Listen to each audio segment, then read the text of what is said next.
Welcome to Plastic Model Mojo, a podcast dedicated to scale modeling as well as the news and events around the hobby. Let's join Mike and Kentucky Dave as they strive to be informative, entertaining, and help you keep your modeling mojo alive.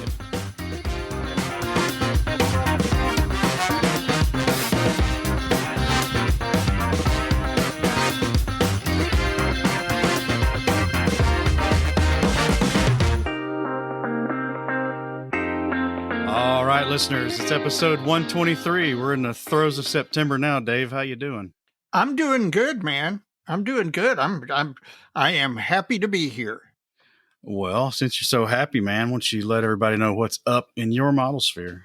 My model sphere could not be better. Football has officially started, and I get a lot of modeling done while watching football, so I'm happy for that. I've been shopping, so buying some models and related stuff, and so when we do Breaking Wallet next episode, or the episode after that, I'll have a lot to report. I'm making progress. I'm feeling the juices flowing. I'm excited for not only what's on my bench, but for future projects looking ahead to 2025. And then finally, we got fall shows coming up. We got our club show at the end of the month. We've got MMSI coming up, and maybe squeeze another one in there, depending on what happens. So literally, my model sphere could not be more jazzed. The mojo is high. How about yours? I think you're hogging it all. You need to share, man. Mine could not be more polar opposite. Oh, man. I've been mentally out of it for 2 weeks now. Oh, really? I wouldn't know. I wouldn't have noticed. Oh, the late tardy drop of this episode is testament to some of that. I don't know, folks. It's not my physical health. There's no existential crisis going on. Just chronic distraction, I guess. Well, give yourself a break between your work and let's face it, things are, the space arena is heating back up. Family stuff. We're all getting kids back to school and having to start juggle all the obligations related. So I can kind of relate to that. Well, you hit some of it right there, man. School has gotten real now. We're almost 2.5, 3 weeks in at this point. So yep. The obligatory honeymoon period is over. Not that either one of them really had one. Yeah.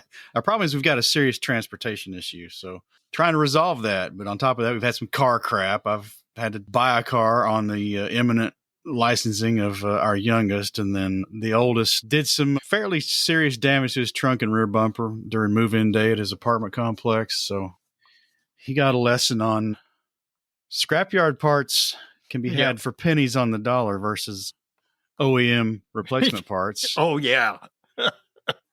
Which come black ED coated and you got to get them painted. Yeah. And if you have a silver car, here's another advantage of a silver car. Not only do they not show scratches very well, or to the extent that some darker color cars do, like black and red and all that, it doesn't fade very much. So if you go to a junkyard and you get parts that are in your car's color, that in your car is silver, guess what? They're going to match pretty dang well. So he got a lesson in economy there for $200. I effectively got probably, $1,200 worth of OEM part equivalent. Yeah. Yeah. So, and those parts were probably OEM parts. Oh, they were. They're right off a car. I mean, right. Absolutely were.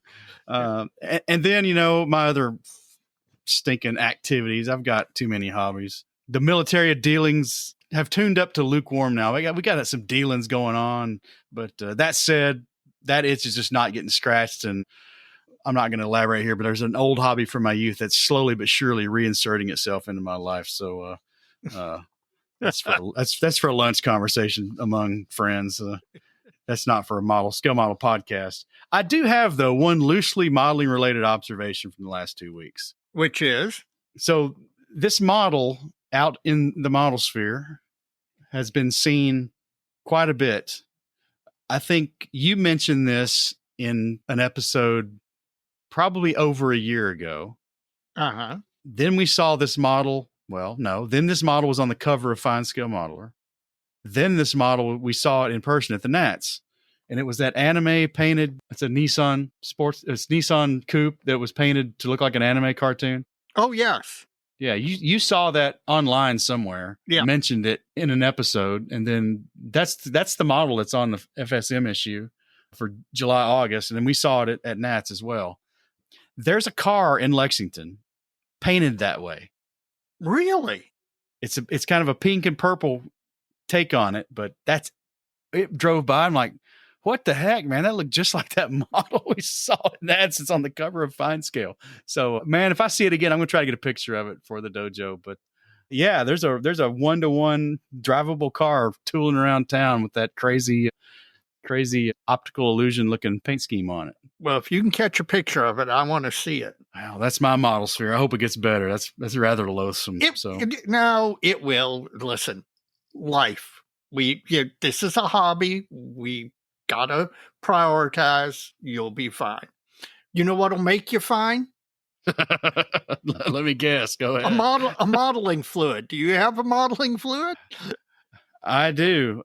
I'm kind of at the tail end of the generosity of our listening public.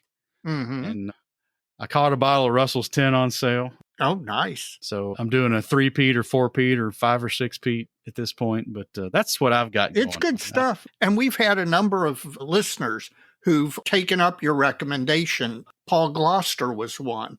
No, there's been several. You're right. So yeah. And everybody has universally praised that. So we know you're gonna have a good modeling fluid experience. Well, folks, I'm no expert. Would barely make the loosest definition of connoisseur, but I'm not making this stuff up. If I like it, I tell you, and it's working out. It's working out for people. What do you got? I've got one that was given to us by a listener, and I have no idea who it was. So please, if you gave us this beer, please identify yourself. It is pecan beer from a brewery called De La Vegas in Moriarty, New Mexico. 5.5% alcohol. And let me give it a sip here. Hang on. Oh, yeah, you can taste the pecan. The pecan is not a subtle taste in this beer. Well, we'll get that during the wrap up. Yep.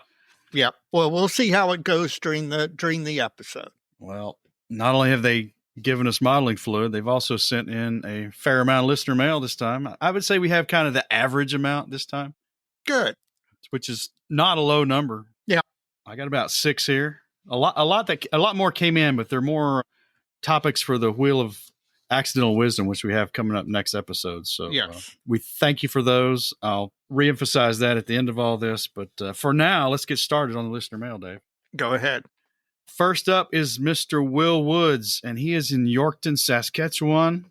We've had a couple. He's like the second one from way up there. Yeah. He's retired, and he has plenty of time for modeling, and he appreciates that. What he struggles with, though, is getting to his scale model meetings because the closest is 2 hours away. Yeah, I did an hour away, hour and change for a number of years. Yes. And I'm really hoping here soon I can hopefully get back to doing that because that's really not terrible. No, it really isn't.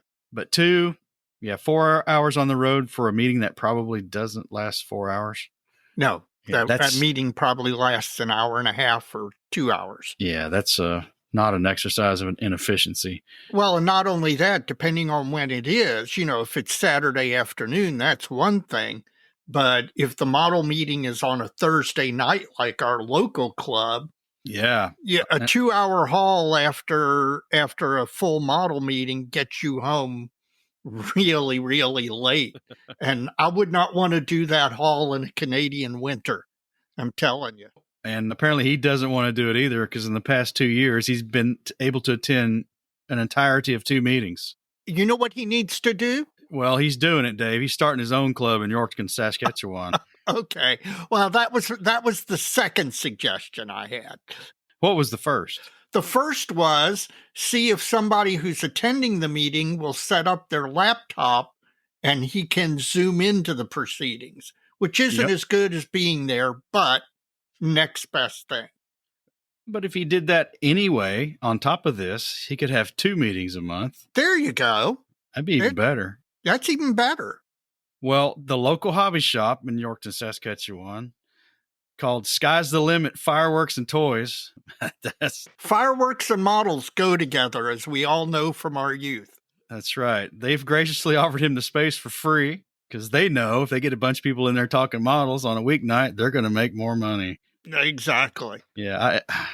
If there's a hobby shop out there charging rent space for IPMS or model club meetings, yeah, that's not right. You probably might want to reconsider that. Yeah. So if you're in the Yorkton, Saskatchewan area, the first Wednesday of every month, starting October 2nd. So the first meeting's just around the corner, 3 weeks away here. From 7 to 9 p.m., there'll be a regular meeting, and he's going to keep us up on the progress. Well, that's fantastic. Again, the 2 things that I'm always a promoter of are clubs and contests, because that brings modelers together. Please post your announcement on the dojo. Keep us up to date when you have your first meeting. Post photos in the dojo. We'd love to follow along as a new modeling club grows. Up next, Dave, is Eric Kenser from Menlo Park, California. And oh dear, Plastic Model Mojo, you're taking on Dave Goldfinch pronunciation skills. Oh, Lord. So we had an email from Mike Slay in the UK. Yeah.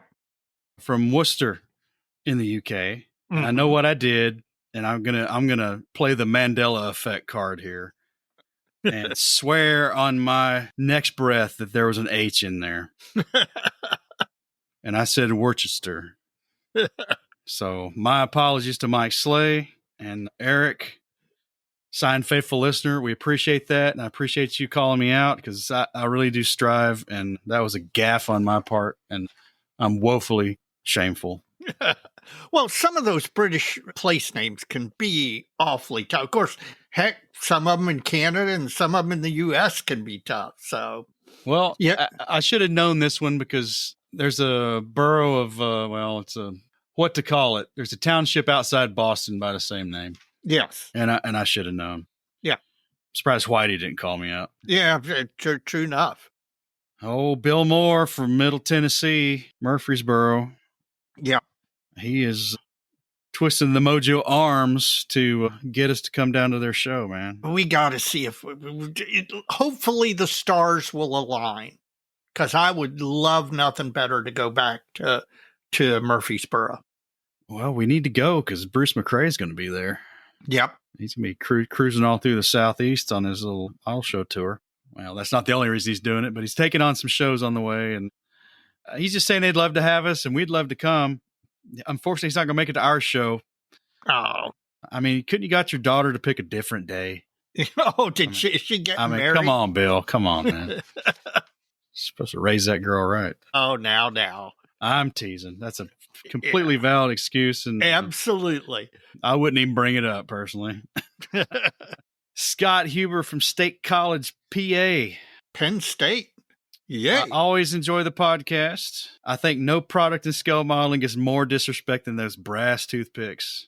But mine have been on the bench so long, I no longer remember how long I've had them. Every so often, I scrape off the super glue buildup, and that's what he primarily uses them for, or PVA glue. They don't wear out. They just do the job. I know it's a silly gimmick, but somehow they just keep hanging in there on my bench, model after model, year after year, because that's because you paid $7 a piece for them. I'd use them too. Hey, this email was very timely, because I was going to make this confession to you privately, because I wasn't going to necessarily say it out loud. But our friend Evan McCallum gave me one of these brass toothpicks. Yeah, as a joke. It's a joke. And I will admit that Evan gave it to me, and I told him as a joke that every photograph I post on the dojo, I'm going to make sure the brass toothpick is in the photo somewhere. Have you failed at that? Well, I've failed at that. I haven't done every one, but I've done a lot of them where the brass toothpick's in there. But that means it's always out on my bench. And I have to admit, our listener is right. I find myself using it all the time. Super glue, PVA glue, scratching a scratch, clearing some dust out of a panel. I hate to admit this, and yes, these things what, are Dave? ridiculously priced, but I use it all the time. If you somehow found yourself in the possession of a sterling silver wine cork with a Waterford crystal knob on the top of it, you'd start drinking wine, dude. Yep. Same thing. Yep. Absolutely. Absolutely. I use it because it's there. Get you some brass teeth to go with that brass toothpick. There you go. From North Somerset, UK. And I hope that's right. There's a Somerset, Kentucky. There is. Michael Pye. And he's come to the US. Oh, is he? This is interesting. He's wanting to know if we can help him out a little bit. Okay. He's trying to put together a trip for himself and his wife before they settle into starting a family. That's a good plan. I like that plan. That is a great plan. They are both massively into country and rock music. They're big whiskey fans. They did their honeymoon touring distilleries in Scotland. Oh. And they want to expand with the whiskey with the E in it. Uh-huh. Which is bourbons and Tennessee whiskeys and all those others. Yep. And they've long talked about a trip to Kentucky and Tennessee. Would most likely fly into Nashville and rent a car for a couple, 3 weeks around June of next year. Perfect time. And wants to know what we think and if we could give them a list of suggestions to make that decision a little easier ultimately. Oh, Lord, yes. Yes, Dave. We need to think about this one and maybe throw in a model show or two. Yeah, exactly. We'll take a look at the schedule and hopefully find one close. See if we can't help Mike out. Yeah, this is one where we need to reply to this one in depth. But yeah, distilleries, bars, towns, museums, preferably aircraft museums, and model shows. So, so yeah. Oh Lord, there's a lot, and flying into Nashville is a good location. Finally, from the email side of things, Dave, it's not Michael Karnauka. Uh-oh. I think we hosed up the this missed drop date or whatever, man. I don't know. Sorry, Michael. Yeah, send us one. I probably have one in the bag somewhere where we sent two for one, but I failed to find it. Ken Acosta from Huntsville, Alabama. Okay. I got this interesting message from Scott Samo from the Model Geeks the other day.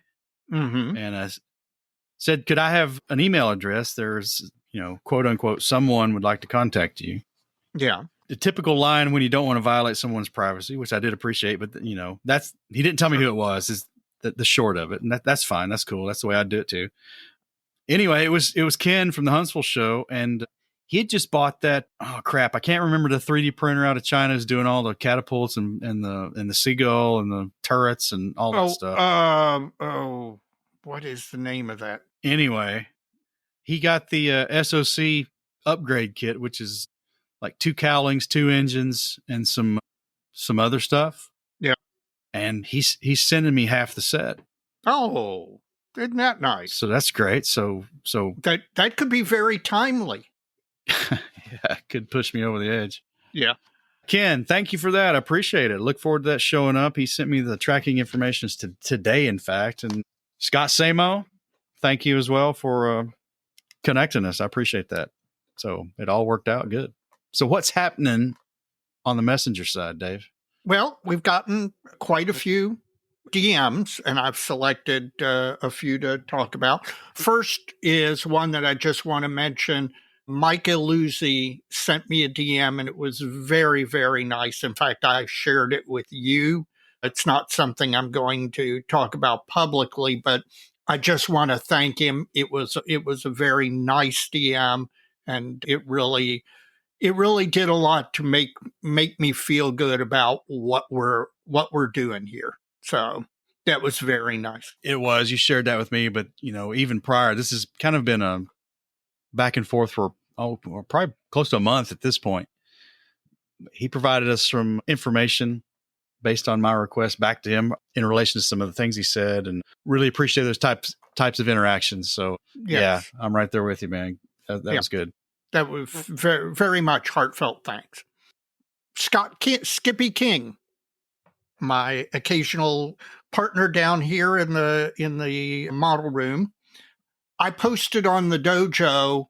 I've been posting some links to YouTube videos, modeling and modeling related, and I posted one to one of my favorite YouTube channels, a guy called Drakenafel out of England, and he does naval history.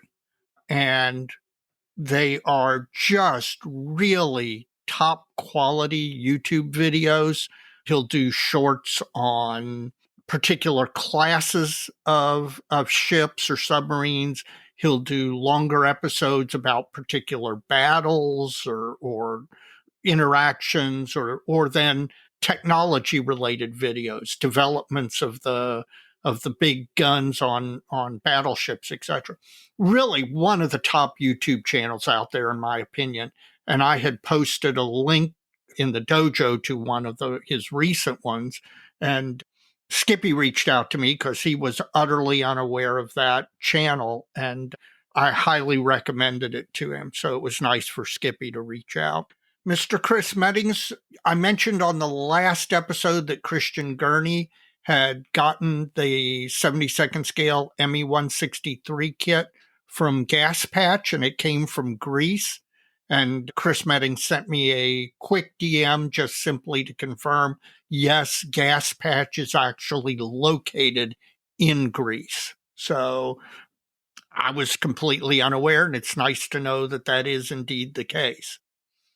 Craig Everson, also on Facebook as Aussie Scale Models, he got one of your kilometer markers. And yeah, I saw that. And is using it in a base. And he sent photos to let you know that he had it, that he was using it on the base on his latest model. So it was nice to see that, because that's a neat little thing. And I know you've given them out to a lot of people, and I hope to see those things appear on bases from time to time at model shows. I want to see one published. Me too. That would be another great one. Prolific types. If you don't already have one, let's see what we can do. Yeah. I mentioned an episode or two ago that I loved getting DMs from listeners outside of the United States, particularly outside of the English-speaking world. And that prompted listener Patrick Gunstrom, and I'm trying my best there, Patrick Gunstrom from Malmo, Sweden, to reach out to let us know that indeed he's listening, he's enjoying it, and he's going to hit us up down the road, because in the spring there's a model show that he wants to promote. And I told him that we are more than happy to do that. And I really, really mean it for the listeners in non-English speaking countries. We really love hearing from you all. It's nice to know that the word spreads that far and wide.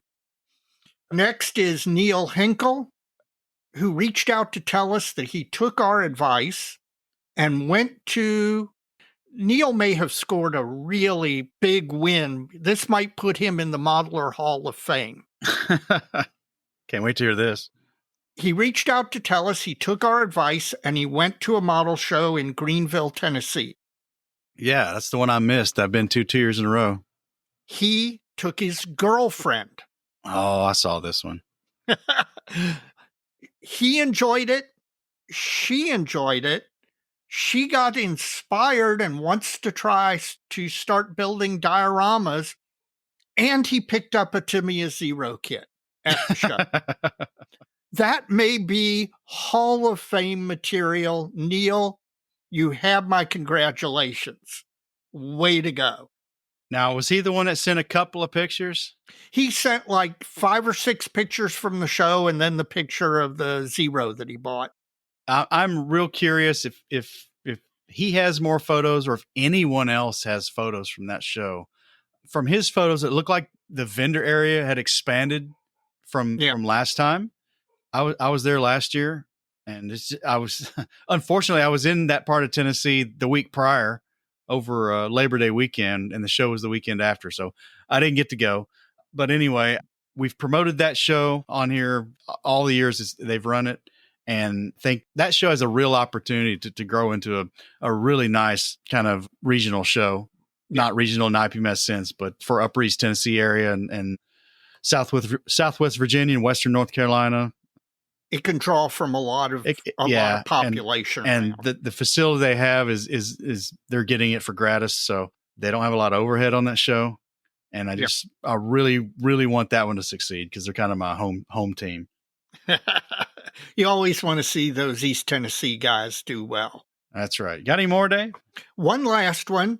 As you know, we know a fair number of the Polish Coast Watchers Model Club, and their president, Dave McWilliams, reached out because, as you know, we know several folks in that club. Like Michael Luzzi, like Tom Choi, several of the folks in that club.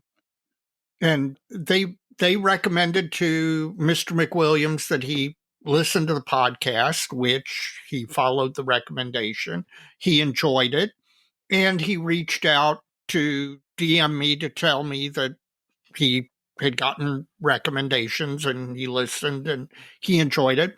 And it started a very pleasant conversation that he and I had back and forth, starting with collecting as opposed to building, what he was working on currently, the Andy's Hobby 16th scale M10 kit. And just was a pleasant little interaction, pleasant little conversation. And those, I've said this numerous times on the podcast to the point where it becomes a cliche. One of the best things about doing this podcast is that randomly throughout my day, almost every day, I will get a DM or an email or have an exchange on Facebook with a fellow modeler / listener. Many times people I've never interacted with before and sometimes have never even met or known before. And it never fails to make my day. I'm going into the office, sitting down at the desk and looking at a full day of law practice ahead of me. And, you know, when that happens at the beginning of the day, at the middle of the day, the end of the day, it just never fails to make my day a little better. And they never anticipated that was going to be a benefit that I'd get out of us doing this. And I really enjoy it. And so I want to thank Mr. McWilliams for reaching out and simply having a short, pleasant conversation that I enjoyed and that it made my day better. All right, Dave. Is that it? That's it. Well, folks, we appreciate the emails. We appreciate the Facebook messengers. If you'd like to write into the show, please do so at plasticmodelmojo@gmail.com or send a Facebook direct message. Dave usually handles those. I usually handle the email unless it's topic specific, and then maybe we'll switch up a little bit. In addition to just communicating with us at the show, we are still got about a week and a half left here of topic submissions for the Wheel of Accidental Wisdom. So if you got any ideas for the wheel, send them in. I'm starting to work on that, get those aggregated and populating the wheel. So looking forward to that episode. I came home, or I was driving my daughter home from work tonight and came up with a topic for the wheel. So I'll send you an email. Yes, send it via email, Dave. I will.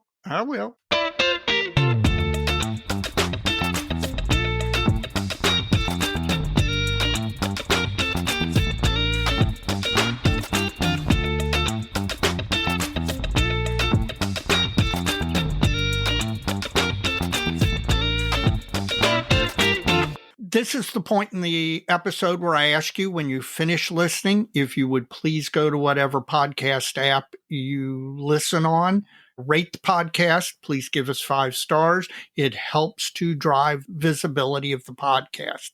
In addition, please, if you know a fellow modeler who is not listening to Plastic Model Mojo, we'd appreciate if you would recommend us to them, if you would help them if they need help in figuring out how to download a podcast listening app and how to subscribe to Plastic Model Mojo. The best way for us to gain new listeners is to have current listeners recommend us. So please do that. It's a great help to Mike and I. In addition to that, please check out the other podcasts out there in the model sphere. You can do that by going to www.modelpodcast.com. That's Model Podcast plural. It's a consortium website set up with the help of Stuart Clark up in Canada at the Scale Model Podcast, who, by the way, just relaunched their podcast after about a month off. So you want to check that out. At modelpodcast.com, you can find the banner links to all the podcasts who are participating in this spirit of cross promotion. So check that out. In addition to that, we got a lot of blog and YouTube friends out there. We've got Stephen Lee's got a great blog. Yes. Jeff Groves, great 70-second scale blog, Inch High Guy. Steven's a Sprue Pie with Frets, in case I failed to mention that. That's all right. Jim Bates, Scale Canadian TV. We got to get on him. I talked to Jim nearly every day, and I was getting on him today about needing to do another one. We're gonna have to drop the plug if he doesn't put out some content. That's what I told him. It's just the way it is.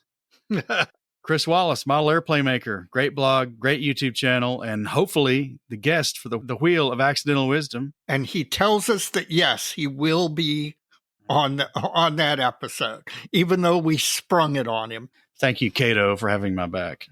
Yeah. That's deep. Yes. And finally, Evan McCallum, Panzermeister 36.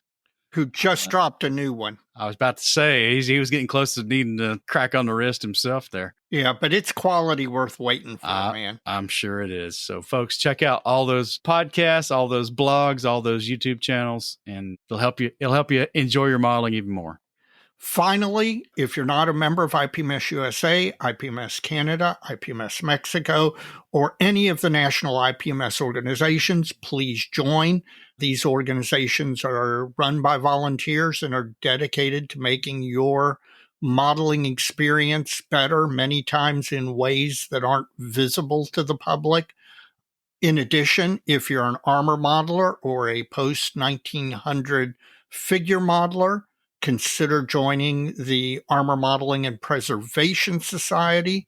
It's a fine organization run by guys and gals who are dedicated to armor modeling and the advancement of the armor modeling art. And they do a really, really good job. So please consider joining. Well, Dave, let's have a word from our sponsor.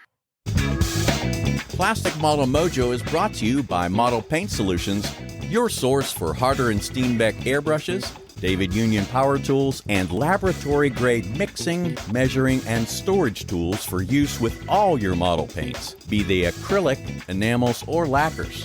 Check them out at www.modelpaintsolutions.com. Well, folks, it's time for our special segment tonight. And in the past, Dave, we've called these, what have we called them? We've called these David Mike Spectaculars. We've called these Dave and Mike Spectaculars, and we're going to rebrand this Shop Talk with Mike and Kentucky Dave. Yep. The last episode we did this was surprisingly popular. We got a lot of great feedback, and gambling that we didn't just get a lucky strike. We're going to try it again and maybe one more time, see if this sticks. And I don't know, we get a lot of information in these and we check it out. So that's kind of where we're going with this.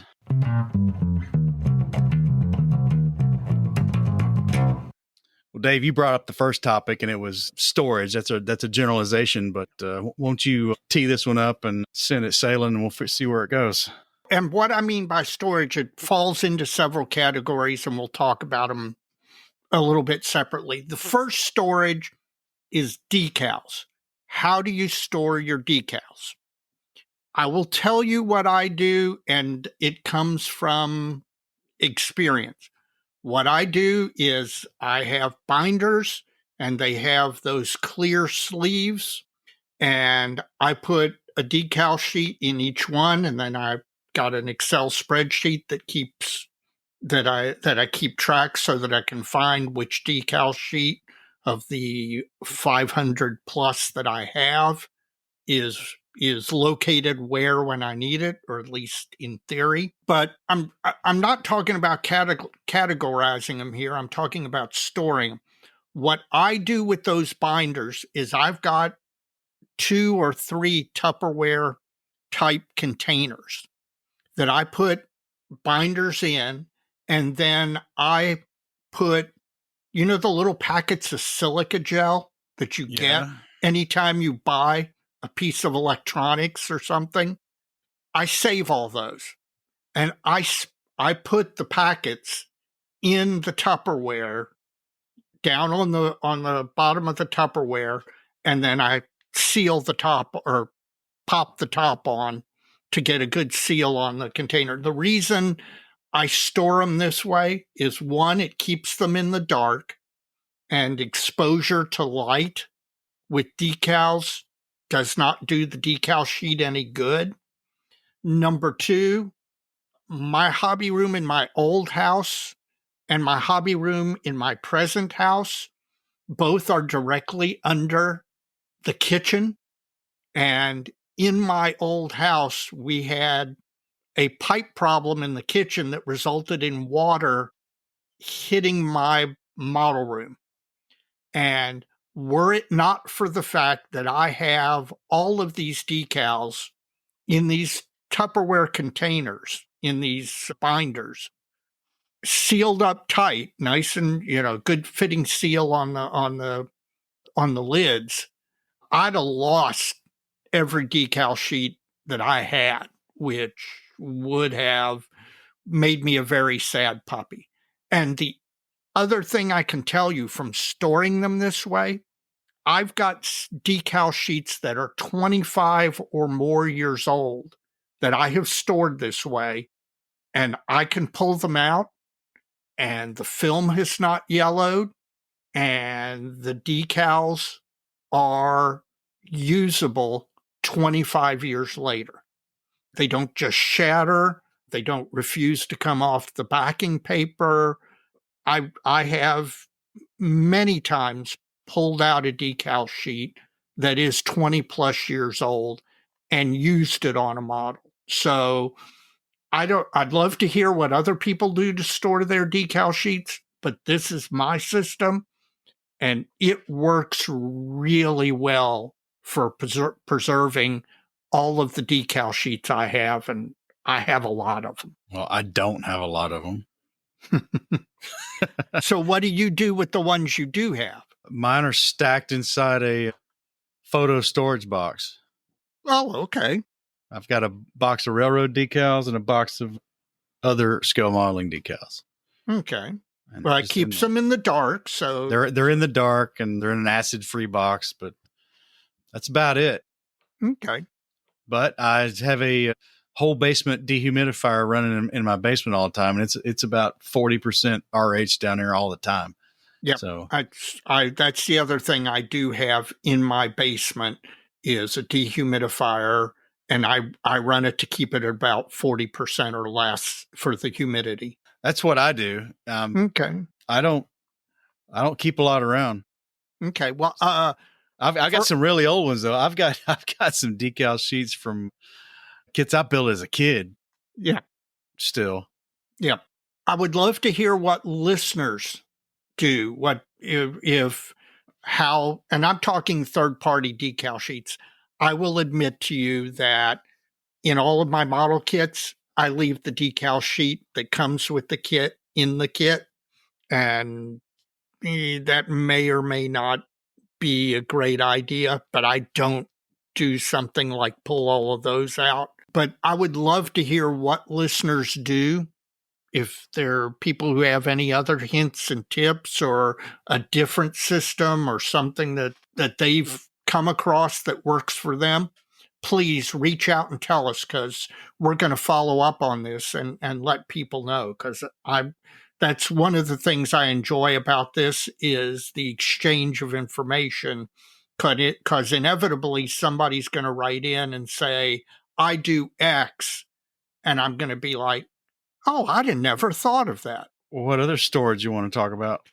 Well, the next one is, and this one we've mentioned it a couple of times on the dojo, and we've had some interesting exchanges with the listeners. And you, because of the way you model, this is much more you than me. Styrene strip, styrene rod, brass and aluminum tubing and all that. How do they come in those long packs, or if it's sheet styrene in those half sheet envelope things, how do you store and organize those? Because I'm going to tell you, mine are a complete mess. We got a big stack with a rubber band around it. I wish that were the case. I've got them all in a glass, just standing upright, tall glass. You must not have very many. I got a fair number. And then I've got a little Tupperware container when I use like a strip of styrene and there's some left.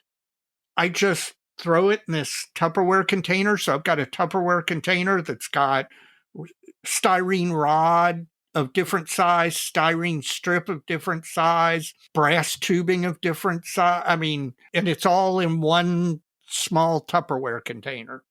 Well, at the old house, when I fitted out my workshop, which I've not managed to do yet in this house, and I've been here longer than I was in the old house. That's what kids will do. Yes, that is what kids will do. I had all that stuff in cabinet drawers, and if you're building a workshop and you're using cabinets, one thing I would recommend, just in general, not just for this scratch build material kind of reason, but any reason, in a workshop, I always like shallow drawers, like 3, 4, maybe 5 inches, not much deeper than that. Right. And if you kind of got to go out and seek them out, because that's not a typical kitchen cabinet kind of drawer depth. Right. Usually they're deeper than that. And that's just wasted space, in my opinion. I'd rather have more shallow drawers than fewer deeper drawers. Right. So I had these shallow drawers, and in those shallow drawers, I had these modular silverware trays. Gotcha. That were like 14, 15 inches long, some of them. And they would take a pack of like evergreen strip, which is about 13, 14 inches long, and it's only about 2 inches wide. Right. The packaging. And I would put all the rod in one, all the structural shapes in one, all the strip stock in one. And then I had a similar thing going on, a divided drawer for the various thicknesses of plain white styrene. Then I had another one that had the clear stuff in it. Another one had the textured and like the V groove and the batten board and the clapboard style sheets that they make. Mm-hmm. At that time, I was doing a lot of railroad stuff, and I had so much of that stuff. I still have it. It's not very well organized at the moment, but I had so much of it that I was really thinking about just buying the vendor setup package. I'm dead serious for the. I hear you. For the evergreen line, that way I'd have everything. Yeah. I currently have a spreadsheet that's got which strip and rod I've got, and I need to go fill all the holes in and get it all, because it's just so convenient to have it all. But that's kind of a different topic. Have you ever looked on eBay to see if you can find one secondhand? Oh, I don't just mean the merchandiser. I mean everything that came with it. Oh, you mean you every SKU that Evergreen made? I was thinking about buying that entire dealer setup. Oh, wow. And just having it all. And and you use it a lot. I do use it a lot. Because of the way you build, you use that a whole lot. But for a workshop setup, that's what I was using. I was using these long silverware organizers that are sold in different kitchen supply places. Right. But even Lowe's maybe has them. I don't know. I think I got the ones I had. You just need the long ones. You need the really long ones. Yeah. Right. Exactly. That's what I do. What else are we going to store, Dave? Well, the next big one is paint. And I have way more paint and way more different brands of paint than anybody should. There is really no excuse for having more than, one brand of lacquers, one brand of acrylics, brand of paints that you brush, and maybe metallics and clears. But I will bet you, paint from 15 to 20 manufacturers. Well, I probably do too. And it's disorganized. Now, I do have IKEA makes a rolling cart or a rolling cabinet with wheels on the bottom. It stands about probably 4.5 feet high, and it has 1, 2, 3, 4, 6, 7, 8, 10 drawers. And most of them are the shallow type drawers that you're talking about.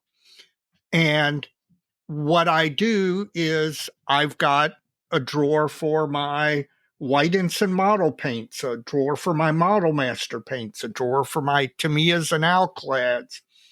And so I've got them in those drawers, which is great. So I know where the paint is. If I want a particular Tamiya paint, I know what drawer to open. And now Tamiya's not bad because they have colored caps. So you know what the paint is by looking down on it. Whereas most other brands don't have that. And so if I open up the Model Master drawer, I'm looking at a whole bunch of black tops. We should paint the tops. I have done that to some extent. When I use a paint, I'll put a dab of paint on the top, and that helps. But Mr. Paul Budzik has, I think it's on, he did a video on it, where he took drawers like this and put in at an angle. I don't know what you'd call them. It's roof flashing angles, what he used. Okay, roof flashing angles. And he put them in the drawer so that instead of having a flat surface in the drawer that you put the paints on, that you would have a series of angles that you would lay the bottles on. And so you could lay them out when you opened the drawer. Instead of looking at the tops of all of these bottles, you're looking at the labels. And the drawer is, you pull it out and there's 10 or 12 of these roofing angles with paints laid out on each one, so that you can just pull open the drawer, look down, and read every label and see immediately what paint you're looking for. There's a scale modeling workshop video for that from him. Yes. So. And I saw that video and I immediately went, that's brilliant. And I haven't had time to implement it. My paints are scattered all over my model room. That's another thing. I don't put them back when I'm in the middle of a project. And when I'm in the middle of 3 or 4, that means there's a lot of paint scattered around. I did do one thing. A person was getting rid of a Model Master store display, the store paint rack. Yep. And it was Randy Fuller. And Randy was kind enough to give it to me. And so I've started organizing the paints on that rack. And of course, it's got little inserts where you can label each row. And so you can really, if you'll take the time to organize, you could really use that rack. And it doesn't take up a lot of room. And it's really good for organizing the paints. I just need to get around. My problem with paint is that I've never taken the time, and it would be a project, and I need to, at some point, devote some time to doing that. How do you organize your paints? Well, largely I don't, which is kind of a problem. Yeah. Like right now, all my Tamiya is in a Sterilite Tupperware type container with a latch lid on it. Mm-hmm. I've got one of those old testers, carousels full of old square bottle Pactra International colors Oh my God. that I'll never use. I was going to say, those paints have to be Those ancient. paints are they are ancient. I've got a board that my grandfather drilled. We bored holes in to accept Humbrol paint tins. Yeah. It's about 5 by, I don't know, probably 12 or 15. Mhm. I've got a lot of Humbrol, but I don't use much of that anymore. Most stuff I'm using is the Tamiya and the Gunzy. Yeah. For airbrushing, and that stuff's all in those boxes. From Ed Tackett, who was sponsoring the show for a while, I've got his dropper bottle racks up on the shelf on up above my workbench. I've got all my dropper bottles on. I really like those. So yeah, for those worked out. That was a good rack. And there's several other options for those dropper bottles. But generally my paint is kind of disorganized right now, and it's kind of making me mad. So I need to do something about it. I do too. And I'll tell you what part of it is I need to go through and throw a bunch of stuff away. Stuff that I'm never going to use again. Like I've got a bunch of Life Color paint. I will never use that. It's not very good paint. There's stuff that is better and Life Color's a pure acrylic, a water-based. Hating on the Life Color. I like their rust colors, man. Well, I will grant you their rust colors are really good for doing some weathering. But as a paint, as a general paint to paint models with, no. And the ones I've got, I ought to just throw away because I'm never going to use them. If I need that color, I'm going to Mr. Color, Tamiya, or AK, or something like that. So that's the first thing I need to do is thin out what I have, and then I need to organize what's left. Let's see you fill up that curbside with the Model Master bottles. Yeah. Any more storage? One last thing, and I want your opinion on this because there seems to be two schools of thought. Aftermarket. We're talking photo etch and resin mainly. Okay. If I get an aftermarket engine for an SBD, do I put it in an SBD kit that I've already got? Do I put it in a box? Or do I store it someplace separately? And those seem to be the two schools of thought. And I will tell you, I am a store separately guy. I am too. I have all of my aftermarket. I've got the 4 deepest drawers in that IKEA rolling 10-drawer contraption. The 4 deepest drawers, I have them labeled British, Canadian, German, American, Japanese. And what I do is all of my aftermarket for any kit goes in one of those drawers, depending on, if it's for an American plane or a German plane or Japanese. That solves the problem of it being a piece of aftermarket that's generic, like Japanese seatbelts. If I put Japanese seatbelts in one of my 120 Japanese aircraft kits, I'd never be able to find them, or I'd have to go through all the kits.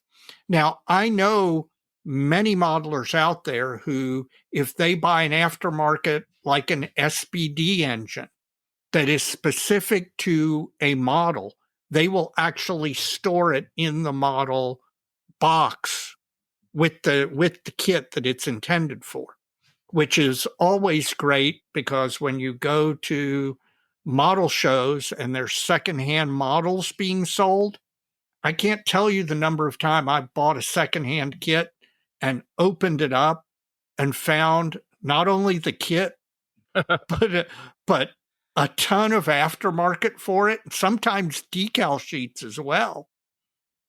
But there are some people that seem to be a believer in storing the aftermarket with the kit that it was intended for, and some who believe in organizing it and storing it separately. I'm a store separately guy. You're apparently a store separately guy. How do you store your aftermarket? How do you organize your aftermarket? Well, it's not organized other than armor and not armor. Well, that's a start. So the aircraft stuff's kind of new. ish Right. at this point. I tell you though, to your point, the times I've deviated from that mindset and actually put aftermarket in the kit box, Yep. 2 times have resulted in me buying something I already had. Yep.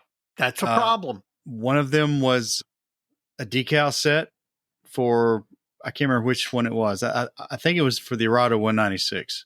Yeah. And the other was they're both decal sets. The other was for some markings for a Normandy 5C Firefly Sherman that I bought and put in the kit, the right field kit. And then Bought it again. because it wasn't stored with my aftermarket, I didn't think I had it. I forgot I had bought it, didn't log it anywhere, and I ended up buying another one. The hair just gone. Well, take it from a decal-holic. I have bought the same decal sheet multiple times on multiple occasions. Yeah, that's kind of bad. Yeah. Any more storage? No, that's all the ones I can think of. We could talk about kits, but that's a whole subject unto itself. Well, Dave, I logged this next one, and it's clear coats, and I want to just kind of talk about recent experiences, not get into the whole philosophy and chemistry of clear coats. Right. Just some recent experiences. I'm working on the E16, done with the primary painting, and I'm ready to apply the decals. It needs a clear coat, and I've been playing around with that VMS satin varnish. It's supposed to be so awesome, right? Mm-hmm. I'm using a 0.4 millimeter airbrush in my setup. And 0.4 needle and tip. 0.4 needle and tip, which is what's recommended on the VMS varnished bottle. Right. Kind of is the minimum though. So I'll admit I'm at the minimum end of their recommended spray, nozzle, and needle combination. The stuff that comes out and ends up on the model is great, but that crap clogs my airbrush every single time. And it is really hard to clean up after it does that. And I'm about over VMS varnish. I'm real curious what other people have done. I know Steve Hustad's been using it and he's been thinning it. Mm-hmm. The current wisdom out there on the YouTubes, one modeler in particular, is pretty much been shooting that crap straight out of the bottle with allegedly no issue. Yeah. Yeah, I have an issue every time I shoot it unthinned. Now, I've not tried to thin it yet, so I don't know what happens after that, but used any of it yet? I have not, but I've got some to want to try to use. Now, for the longest time, I was, for gloss coat, a Future guy. And then for satins and flats, I use the Alclad. I have, within the last year, 18 months, 2 years, I have become a convert to the Mr. Color GX100 as a gloss coat, because, man, does that stuff, it goes down beautifully. It dries rock hard. It dries clog your airbrush. It does not clog your airbrush. There is no setting solution in the world that seems to have any effect on it. But I will tell you that, again, talking to Steve Hustad, he sprays Future, but I've always sprayed Future and sprayed it straight. Never had a problem. I know there are many people that hate Future, have a love-hate relationship with it. I've always sprayed it straight and never had a problem with it. Talking with Steve, he was saying that he thins it with 25% MLT, unicorn tears, Mr. Color leveling thinner. And I'm going to try that. I've never done it before. I've got a model where I'm pretty soon going to need to gloss coat it to put decals down on it. I will tell you, given what he said, I'm going to try it and see what. Now, I'll experiment first because, again, experiment.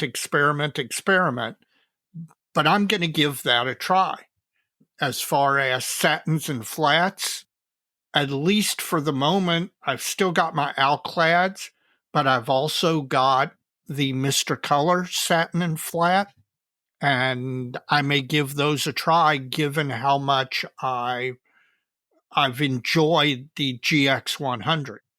Well, I went and bought a bottle, and Yeah. I like it too. I was pretty impressed by the way it sprayed, the way it went down. Oh, the first time I sprayed it, I was like, oh my gosh, this is Pretty stinking hard. Oh, it's rock hard. Like I said, I have yet to find anything that messes with it. I'm sure pure lacquer thinner would destroy it, but no decal setting solution, no weathering oil paint or anything like that that's had any real effect on that finish. So I'd be curious what you're using now and why you like it. Yeah. If you're using the GX100, I think it's probably a good thing, but I'd be curious, I'd be curious how this compares to Tamiya Clear. Yeah. I've got some. I've mixed it with other colors. I've never used it as clear coat, which is kind of the primary intent of it. But right. Yeah, the VMS was frustrating me. I mean, I could put a bigger needle and tip yet in the airbrush. That'd be all I'd use it for. Would be VMS varnish. Right. The stuff goes down once you get it going is fabulous. So maybe I will try to thin it and keep going. But I've got a bottle of their gloss that I'm not really excited about ever using at this point. Sure. And I got the big bottle. Yeah, and I want to hear from folks. This is one of the side benefits that turned out from Mike and I doing this podcast is getting to talk to so many more modelers. We get a much wider range of experience as opposed to just going to your local club and say, hey guys, I've used this. What are your all's experiences? And you may or may not have had people who've tried different things, but with a worldwide listening audience, I'm sure there's people who have 20 different answers to how to gloss and flat your model or satin coat your model. We want to stimulate an exchange, so we get that information. Well, the other one I got lined up, Dave, is decals, and not in the sense of tips and tricks for applying them. Just, I don't know, kind of a higher level decals, what you like and don't like, and what we need and don't have would be a good discussion. Recently, right at the threshold of decaling the E16, Mm-hmm. and it's a Fujimi kit, and I've applied some of their decals to my paint mule, and man, these things are thick. Yep. And I've got National Insignia. Inch High Guy gave me some of those to use, the Tech Mod ones, which are super thin. Yep. And I'm going to be using those. And I've also got some microscale trim film to do the pontoon striping, the safety striping on the pontoons. And Inch also gave me, well, I got to give this one back, some IJN tail codes. Right. From Aviology. Yep.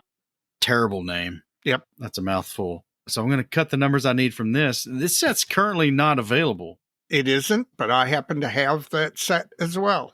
I need to get one of these, and somebody needs to see if they're going to reprint this. If not, what they'd take for the artwork. Yeah. And redo this one, because these decals they're spot clear filmed. So each character has a little bit of clear film that the yellow's printed on. So when you cut it out, you're not going to get the square lines from cutting it out. Right. Once you soak it off the paper. Yeah, I'm going to use these. But another one, what I'm getting at, there's the kit decals are really thick, and my test mule shows that really don't want to use any of them. Right. There's a couple that I don't think there's any way around, but I've got the Hinamaru, I've got the tail codes. The two others was looking for a solution around was, well, three. The pontoon floats, which we already mentioned. I cut those out of clear film. Those will be microscale. They'll have no carrier film past my cut line. Mm-hmm. Those will be fine. The other is the deflection stripes on the horizontal stabilizer for the tail gunner. Right. Those are big decals on the Fujimi sheet. Right. Don't want to use those. Right, because they've got what they are is one decal that has all of the deflection stripes for one of the two elevators. Yep. And so you've got a carrier film that is basically the size of the entire elevator. And the only solution to that I know of is to get thin white stripe.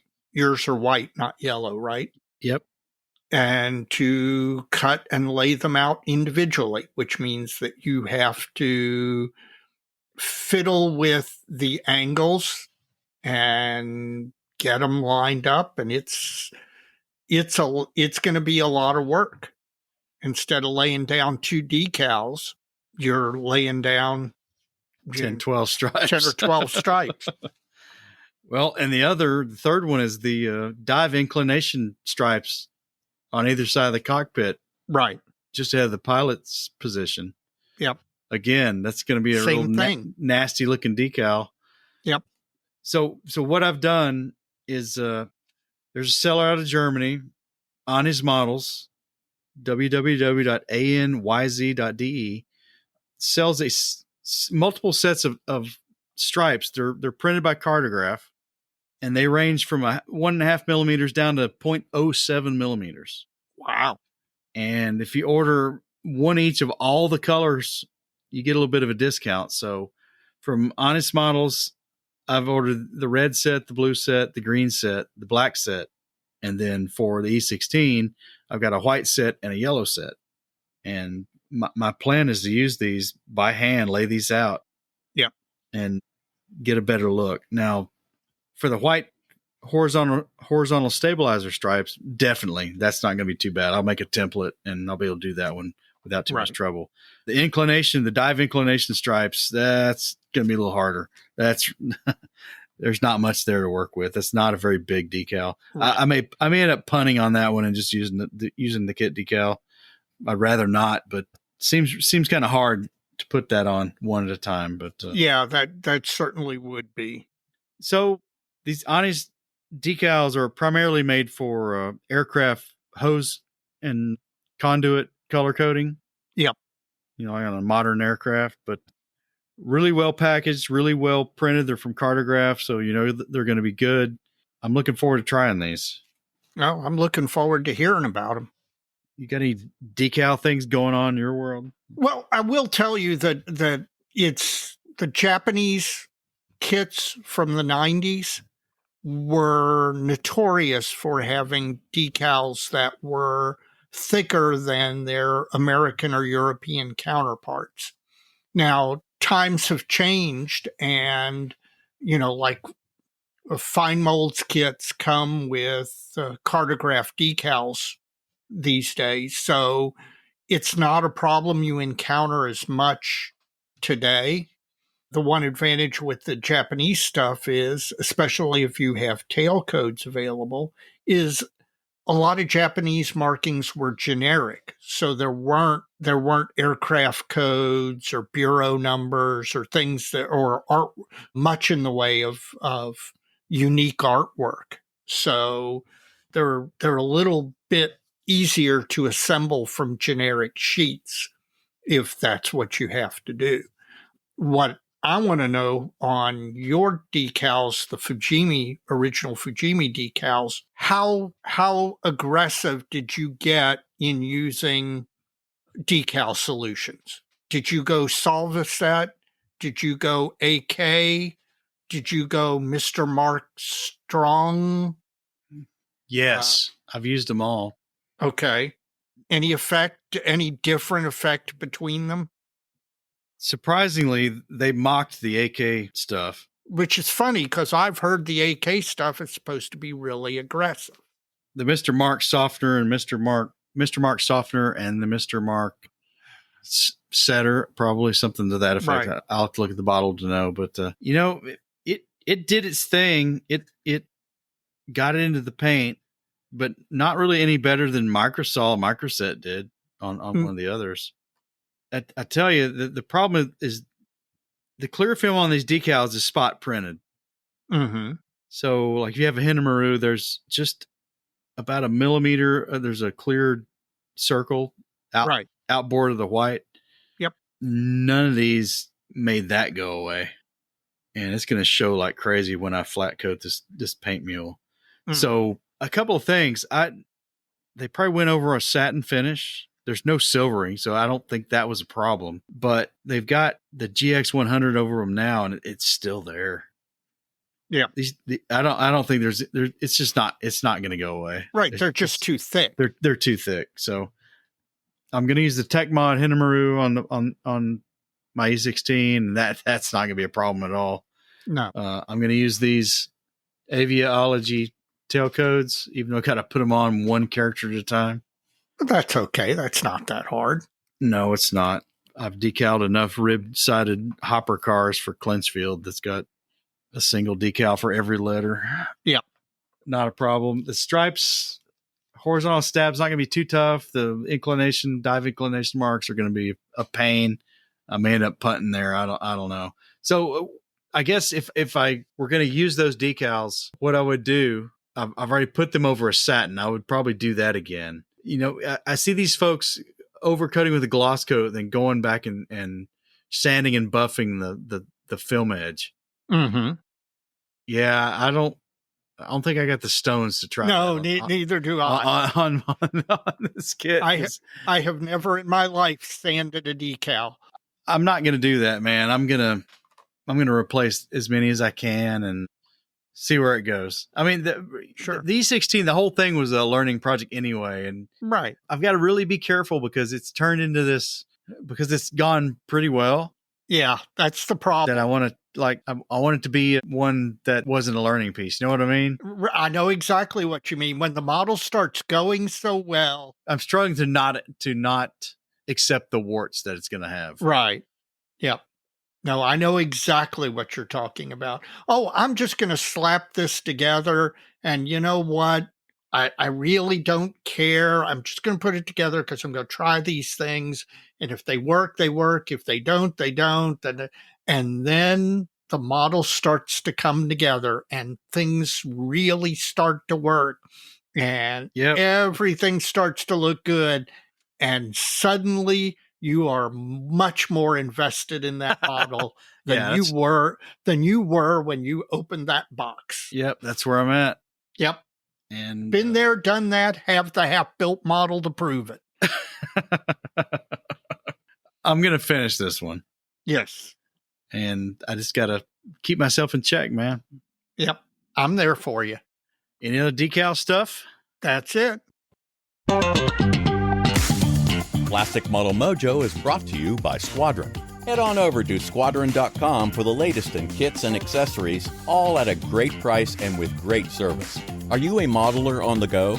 Check out the Squadron mobile app for your Apple or Android device for easy shopping from just about anywhere. Squadron, adding to the stash since 1968. I feel like it was 1968 when I started this E16. Well, it was close. Dave, you've been burning it up. I've been slacking. What's up on your bench, man? Well, I haven't exactly been burning it up, but I've been making progress. And, okay, you have to view progress as progress, even if it's small. Working on the SAM, I got it to the point where I just needed to put the gun sight on, then the armored glass piece, then I needed to paint and detail there's a wooden antenna that comes up through the canopy, just like on a Zero. So it has to be all done ahead of time, and then mask the canopy, and then put the antenna on and put the canopy over it, and make sure that nothing gets knocked out of whack and that I get a good fit. Thank gosh, the canopy fit was really great. But I was down here one night modeling late, and I had the gun sight is molded in clear, and then you paint the body part of it and you leave clear the two panes that make up the gun sight. So I had done that. And then I had cut it off the sprue and I had sanded the attachment point. And keep in mind, this piece is tiny, tiny, tiny, tiny. So I'm down here late at night. I've got white glue on the place on the cowling where the gun sight goes. And I'm sitting there trying to attach that gun sight. I spent an hour trying to attach that gun sight. I dropped it 3 times. Each time, as soon as I dropped it, I'm like, that's gone. There is no way I'm going to find it. I'll put the canopy on without it because there's no way I'm going to find it.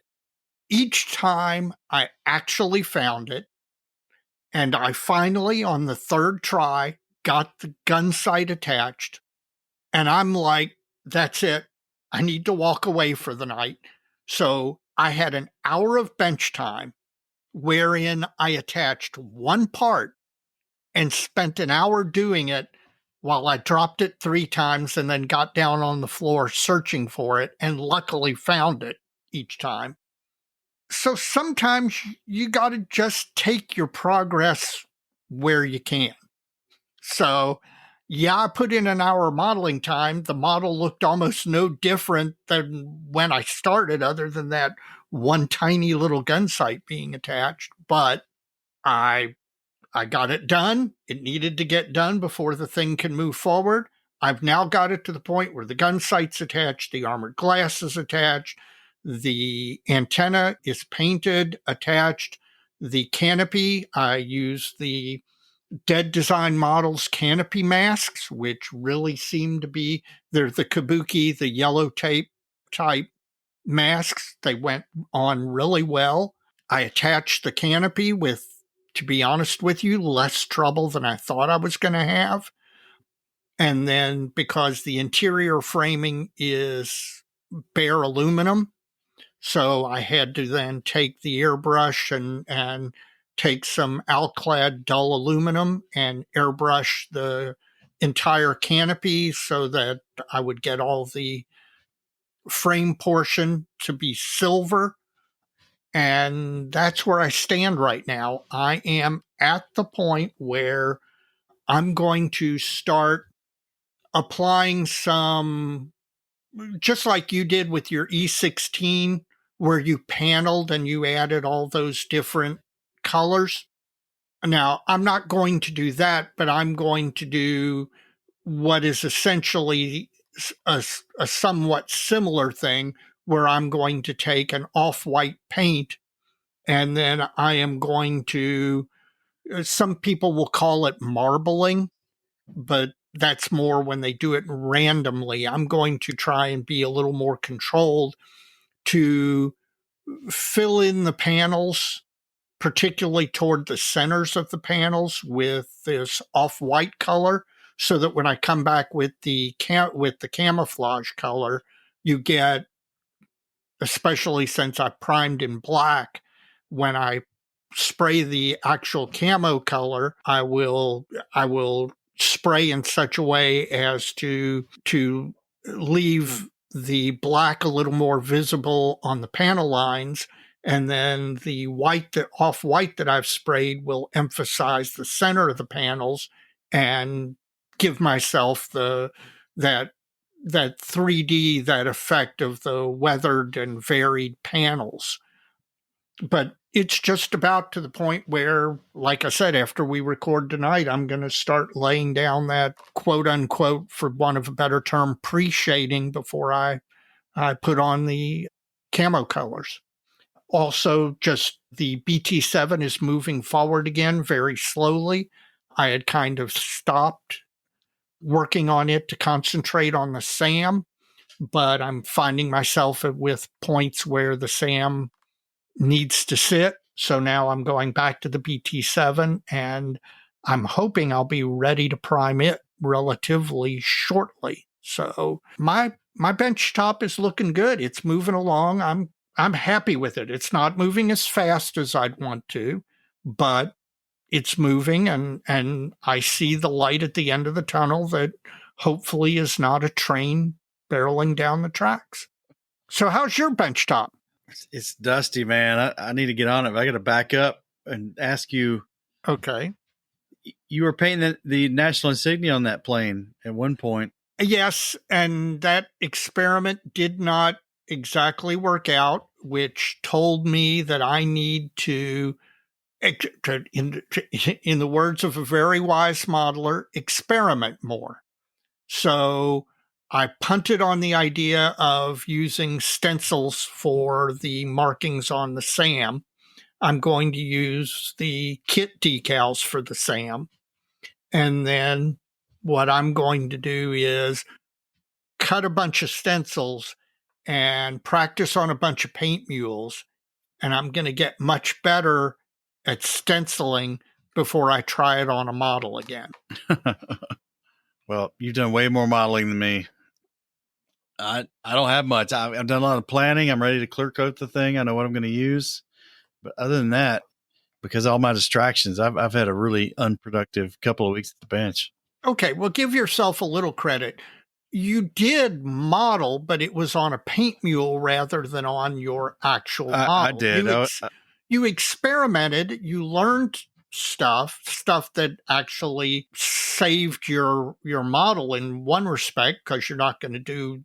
You learned what you're not going to do on your model. So you did actually model, but it just didn't show up on your model. It showed up on your paint mule. So, folks, wish me luck. I'm going to dive back into this thing and hopefully make some progress over the next month or so. I wish you luck.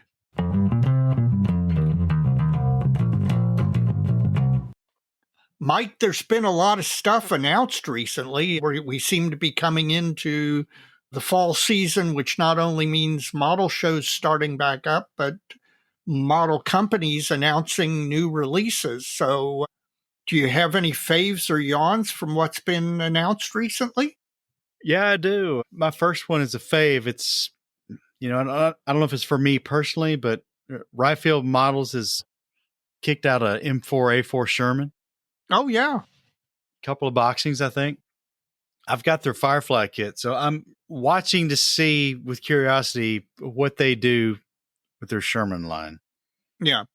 Because right now the Asuka Tasca kind of line is the kind of the go-to Sherman kits.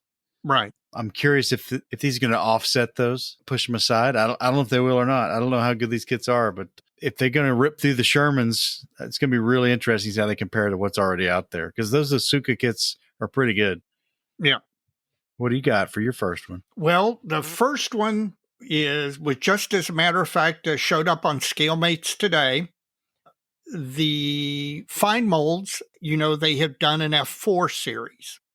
The big holes in the F4 series was the early Navy F4B and then the later F4N. They just announced for 2025, we are going to get 72nd scale F4B and F4N. And given the quality of the other kits in the line, I have no doubt that these things are going to become the go-to Phantoms. And I've got a really great furball aero design decal sheet for MiG Killer F4Bs. And that kit is definitely a fave of mine. My next one is from IBG. Okay. I don't know Italian nomenclature, so I don't understand any of this. I don't know what it means, but Okay.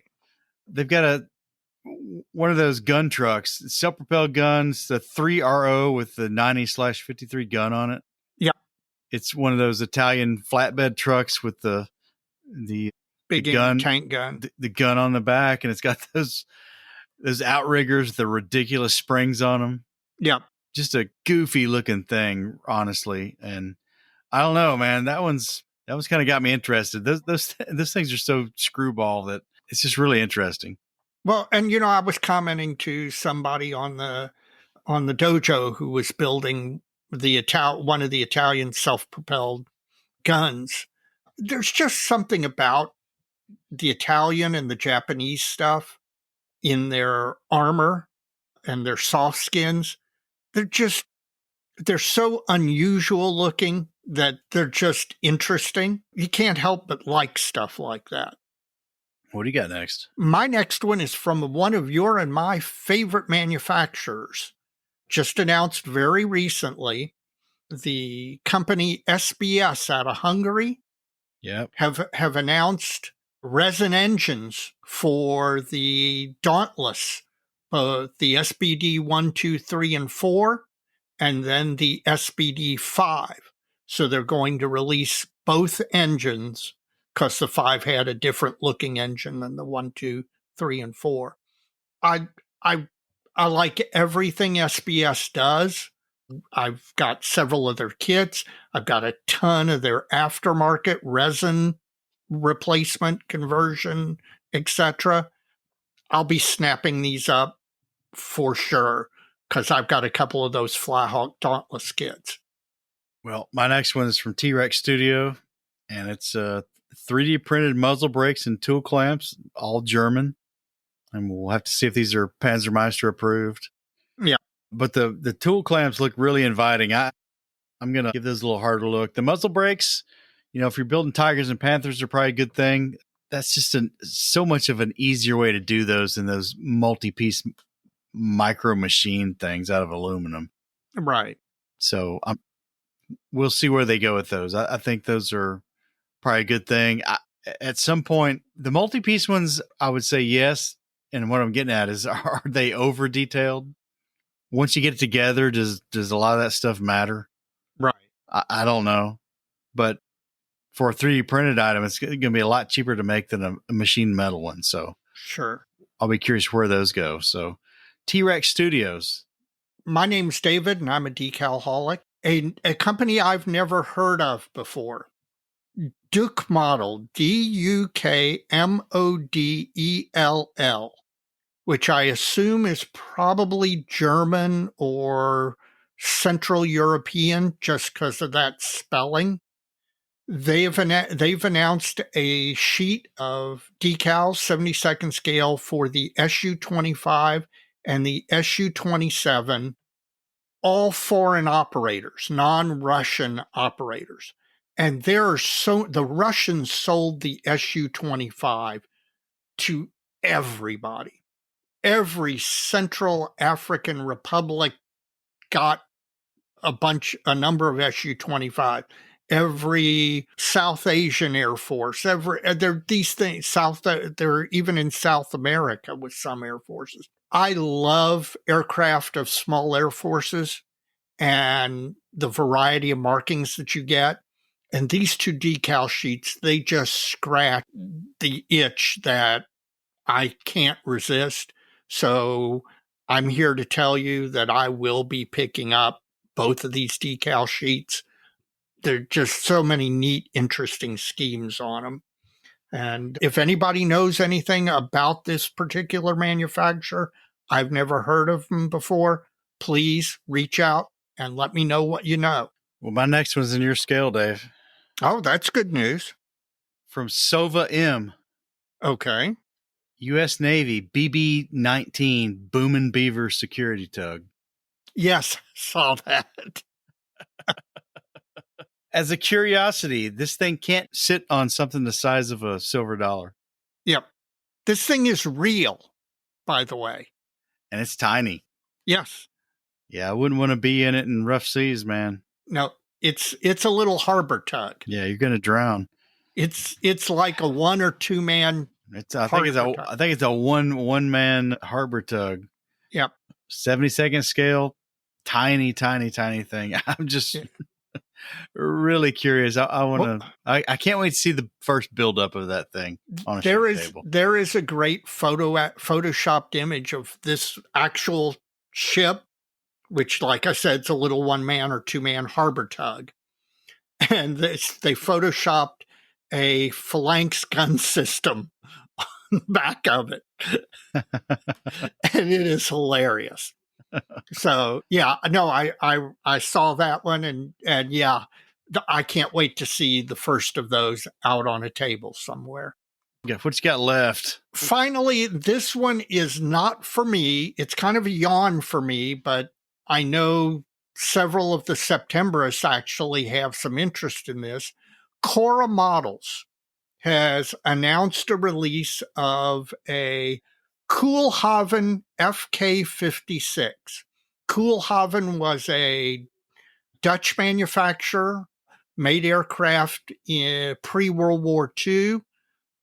And this is a pre-World War II and right at the beginning of World War II trainer that not only did the Dutch armed forces use them, but apparently they sold them to a lot of different small air forces. So Cora is releasing this kit, and they're releasing several versions of it, one with the Dutch markings, and then with different markings for all of the different small countries that they sold it to. Yeah, I saw those. I thought you might be interested in those yourself. No, that's not for me, but several of the Septembrists really have expressed some interest. So right. hopefully one of them will get it and build it. Is it the subject that keeps you away or the quality of the kids? Coras aren't the best, and that certainly would be a consideration for me, but also the subject just isn't. It isn't. I'm not a big trainers guy. Okay, so they're all trainers? Yeah, they're all trainers. They're light trainers, light reconnaissance, Okay. light liaison aircraft. So it's a yawn for you. Yeah, it's a yawn for me, but I'm happy for modelers who are interested in it. Well, mine's pretty contemporary, and it's a yawn. All right. Tiger Models Okay. has released a early Tiger 1 kit. And it would appear they've been asleep during all this state-of-the-art Tiger kit releases. And it's got like molded on tools and molded together inner road wheel sections, and it's not getting a good look. Let's say that. Does it have the virtue of being cheap? Is it like an entry level? I have no idea. Okay. Things are bad enough that I would not even consider this one. Gotcha. So it's getting panned pretty severely on the internet right now, on the Facebooks. Yeah. And I got my eye on it. This one's a spectator sport. Let's say that. Gotcha. Anything else? That's it for me. Bases by Bill is back with quality display bases that enhance any model. From U.S. and Japanese wooden carrier decks to custom-sized cherry hardwood bases, Bases by Bill display bases are available for any type of model and for any size. Oh, and have you heard? Bases by Bill is now a U.S. reseller for one-man army high-definition paint masks. These masks bring amazing detail to your model, even maintenance stencils. They have to be seen to be believed. And all one-man army products include free shipping. Check basesbybill.com to see the products. Bases by Bill for all your model display needs. Well, Mike, we're almost the end of the episode. Have you gotten to the end of your modeling fluid? I have, but my rock's still sitting there lonely with nothing in the glass. Oh, that's sad. So it went pretty quick. Russell's Reserve 10-year. It's got to be the best 10-year aged bourbon on the market for the price. It absolutely has to be. Well, that's good to know that it doesn't disappoint and it doesn't vary bottle to bottle. If somebody knows a better one, let me know because I want to try it. Well, I've got to the end of my De La Vega pecan beer, 5.39% alcohol by volume, out of Sierra Blanca Brewing Company, Moriarty, New Mexico. And it's not bad.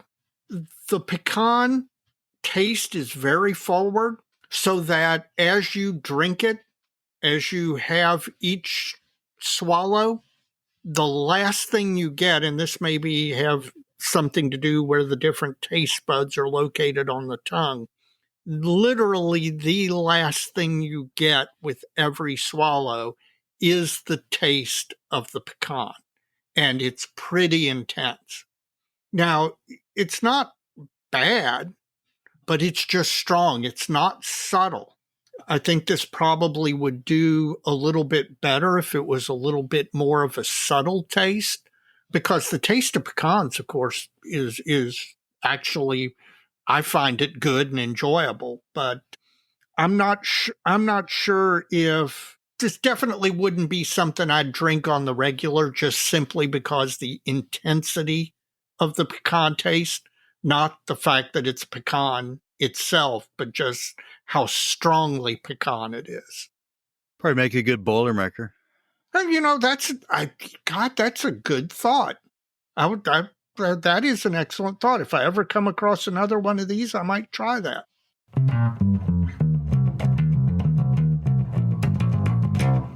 Mike, we now are officially at the end of the episode. And before we go, do you have any shout outs? Well, I want to give my customary shout outs to all the folks who have supported Plastic Model Mojo through their generosity. We have quite a few avenues you can do that with. You can become a Patreon subscriber. You can contribute through PayPal, or we've got Buy Me a Coffee, and we've got the Plastic Model Mojo merchandise store. All those avenues help us bring the show to you, and you can find links to all these avenues in the show notes for this episode, Dave. Yep. I'd like to include my thanks as well, because seriously, you all who are contributing financially really are a great help to Mike and I. And we've got some things in the future planned that we really need that assistance on. So thank you. I've got a shout out to friend of the show, Rock Rozak. Rock finally convinced me to bite the bullet and pull the trigger and buy a tablet. And it certainly is one of the better decisions that I've made. And I'm getting a lot more done having that tablet. I'm reading a lot more. I'm accessing a lot more modeling materials. And so for that and for many other reasons, I'd like to thank Rock, because he's pointed me in the right direction. Sounds good, man. Yep. You got any more? I don't, Dave. So, Okay. As we always say, So many kids. so little time, Dave. Take it easy. You too.